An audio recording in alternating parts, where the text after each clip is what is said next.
Well, good morning.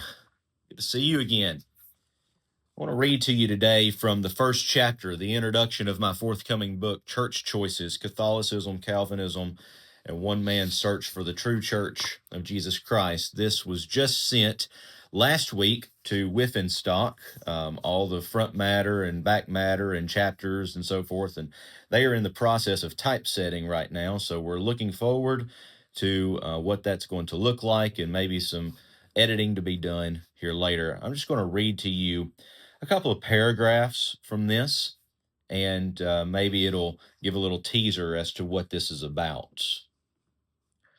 The present study comes on the cusp of two primary catalysts. First, artificial intelligence and large language models such as ChatGPT and Grok have become immensely popular. As a result, many preachers, theologians, biblical scholars, and secular inquirers have flocked to these sources to prove or disprove their doctrines. For example, a professor of New Testament at Faulkner University asked ChatGPT, according to the New Testament, without creeds or denominational teaching, what must one do to be saved from sins? The response was 1, faith in Jesus, 2, repentance, 3, confession of faith, 4, baptism, and 5, ongoing faithfulness. However, there's a problem. The way the question was phrased presupposed the response. I wonder what would have been said if the question read, according to the New Testament, what must one do to be saved from the wrath of God directed to sinners? This is not a drastic change to the original question, but the omission of without creeds or denominational teaching would likely open the model to sola fide, or faith alone, doctrines of Calvinism, or the sacramental keeping of Catholicism.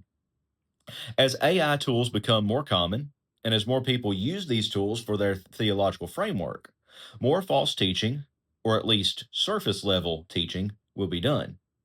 AI models respond based on the formation of the question. What if we asked, what must one do to go to heaven according to the teachings of the first 500 years of Christian history? I imagine there would be a greater emphasis on ecclesial duties given in the answer. I do not know. I did not ask. Maybe you could. The point is simple. Ask an AI question, get an AI answer. While AI may have its place, we do not want an AI answer. We want a biblical answer. The second catalyst for this study is closer to home. I cannot remember the last time I listened to the radio. I imagine most of you might say the same thing.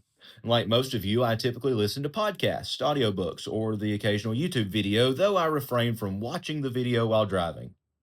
I was first introduced to Catholic-centric podcasts by listening to an episode of Pints with Aquinas due to its deep and provocative discussion of philosophical and theological issues.